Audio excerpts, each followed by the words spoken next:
To be a leader requires one thing and one thing only: followers. That's it.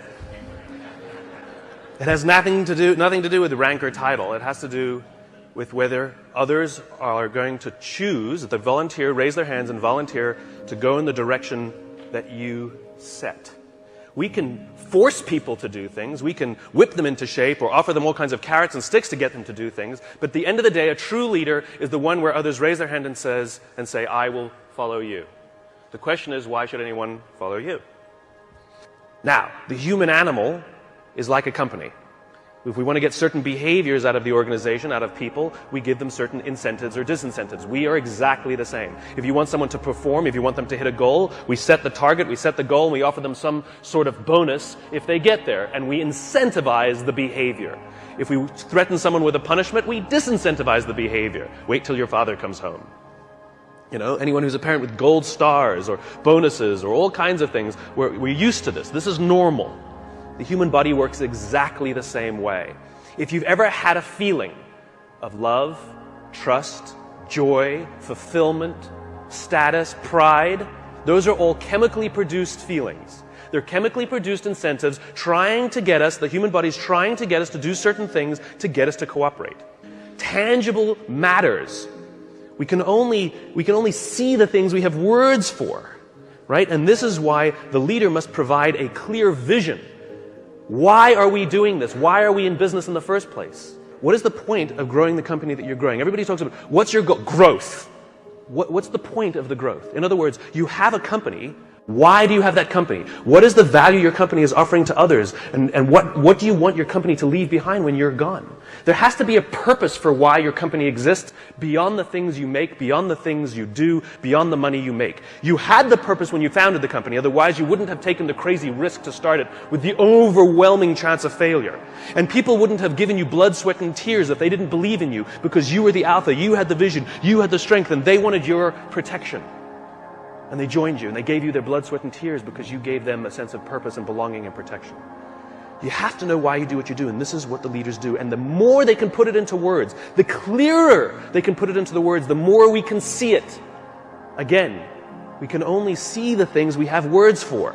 And so when you can put these things into words, other people can see them. I have a dream! Martin Luther King put into words the vision, seeing, he had. The rest of us could see it too, and now could focus all of our attention, all of our efforts on getting it done.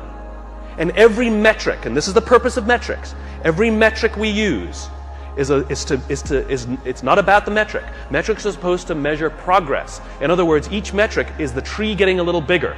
Each metric is us getting a little closer to the gazelle. We get another little shot of dopamine. Each metric shows us that we're getting closer to the vision. It's not just about the numbers at the end of the year. How did we do? We're up. Good. Towards what? Towards what? We don't know what we're getting closer to. And it makes work unfulfilling. Don't know what we're working towards. Dopamine.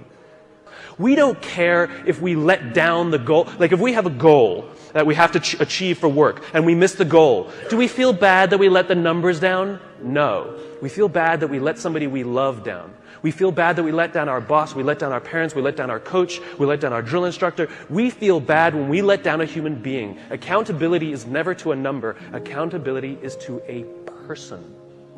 And if there is no relationship with the person who's supposed to look after us and the person we're supposed to be working for, then we don't feel accountable. And this is where leadership becomes really, really important. You see, when we give selflessly to those in our tribe, offering them protection, because that's all anybody wants at work. They want to feel safe, comfortable, protected. Think about it as a parent. You know, back in those days, there were no countries, there were no corporations, there were no companies. They didn't exist. There's only one thing that pre-existed all of those things. The family. That's all we had. Each other. Think about it. What do we say to our children? You don't get to choose your children. Some of them are funny looking. Some of them not that smart. Okay? Those are the kids you got. Sorry. You get to pick your employees, but you don't get to pick your children, and yet it doesn't matter who your kids are, whether they're the best looking or not, whether they're the smartest or not, whether they're strongest or not. You give them undying love. And you don't point out their weaknesses if you're a good parent. You point out their strengths if you're a good parent. You encourage them to do the things that they're good at. And you hold them up, and sometimes you let them fail and learn for themselves, and sometimes you discipline them, and sometimes you prop them up, and sometimes you push them, and sometimes you let them go. And more than anything else, all we want for our children is to achieve more than we could have achieved. And we will do that by providing them support, a feeling of safety, a feeling of protection. Well, guess what? It ain't no different at work. Stop saying our company is like a family. It is a family. And you are the mother and you are the father. And the minute you hire someone, you must give them undying love, and you must work tirelessly to see that they can achieve more than you could ever have imagined yourself achieving. Those are the best leaders. That's what it means to be a servant leader. Any company, any CEO that says to me proudly, we put our customers first, I always say, then that means you put your employees at least second. We put people first.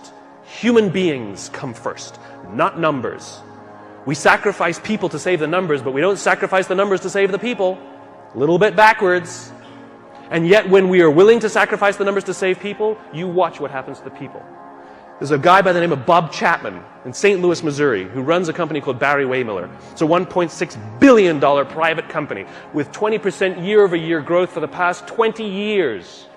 Warren Buffett has 6%. What is Bob's secret? He is obsessed about people. He doesn't even talk about what his company does. It happens to be heavy manufacturing, large capital expenditure machinery.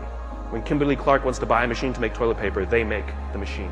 Huge, huge blue-collar, sort of good old-fashioned American manufacturing.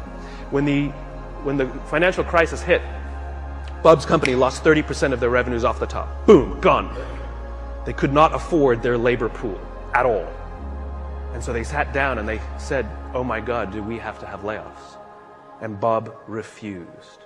And so they implemented a furlough program where every employee from CEO to secretary had to take 4 weeks of unpaid time off. They didn't have to take it consecutively, and they could take it whenever they wanted. Those who could afford it more would trade with those who could afford it less. It was remarkable. And Bob told the company, it's better we should all suffer a little than any of us should have to suffer a lot. As human beings, we are biologically designed to cooperate, and we want to help each other. When you give someone the responsibility, when you put them in a position of power or authority for their responsibility, they rise up. Why? Because we all want to feel that our lives have value. We all want to feel that our lives and the work that we do is valuable to the tribe. We all want to know that our company needs us. But we don't make people feel needed, and we don't make their work feel necessary because we take all the responsibility and we don't let them have it. And when people feel fulfilled, when we make them feel necessary and they feel proud because something got done, because they were a part of it, they will give more and more and more and more. People in the Marine Corps are willing to give their lives for people they barely know because they've learned to trust each other. When you show up at Paris Island or in San Diego for the first day of boot camp and you're standing there in the yellow footprints, the drill instructor will yell in your face this far away from you, and the first words they hear, the words I, me, my, are no longer in your vocabulary. They will be replaced with we, together, and us. They are taught that success does not come by yourself. It only comes in a group. There's an old African proverb, to go fast, go alone. To go far, go together. We're all talking about how quickly we're growing our companies. But how long will your company last? 80% of the Dow Index are 35 years or younger. Sure, we build fast-growing companies, but they don't last. I watched it. I went to the Crucible and watched these Marines. The Crucible is their final test before they become Marines. They're out for 56 hours. They get 3 meals, a total of 8 hours sleep the entire time. They're exhausted, they're tired, they're dirty, they're working hard. And you watch a fire squad of 4 guys making their way under barbed wire and shots fired and all of this mayhem and dirt and sand, and it's crazy. And they're dragging themselves across the dirt. And one of the guys is tired and starts falling back, but they have to achieve the mission. They've got to get to the other side. But what do? They stop, they go back, they grab his webbing, and they pull. They slowed themselves down because they'd rather slow down with all 4 than go fast with 3. To go fast, go alone. To go far, go together. Next time somebody says, what are your goals? Stop saying to increase top-line revenues by $1 million or $10 million or whatever you want to do next year. And start saying, we're building a company that's going to last 100 years. Watch the changes that happen inside the company. Devote yourself not to firing people, but to give them an opportunity to contribute. And if they fail, help them up. And if they fail, help them up. And if they fail, help them up. And if you really think they're incompetent and you really don't believe they fit your culture, why did you hire them? Because of their resumes or because they belong? We should treat hiring like adopting a child. We don't adopt children by saying, well, I'd like a blonde-haired, blue-eyed kid, yay high, and I want to make sure that they've done well in preschool before I take them. Well, that's how we hire people. I'm looking for somebody with experience in our industry, with at least 5 years, with this kind of, oh, you meet it, we'll take you. No, that's not what we do. When we adopt a child, we're going to give them the keys to our house, we'll let them run around by themselves, maybe even give them responsibility over our other children. It's a slow decision. We want to get to know the kid. We want to spend a little time with the kid. See if they would fit in our family, if our other kids would get along with them. Hiring is exactly the same. You cannot judge the quality of a company by the good times. We cannot judge the quality of a crew when the seas are calm. We judge the quality of a crew when the seas are rough. And numbers will never come to your aid. Ever. People will. If things are going great and everything's growing and you feel that everyone's disposable, guess what? They think the same about you. It's reciprocal. It's always balanced. Time and energy. Roam the halls.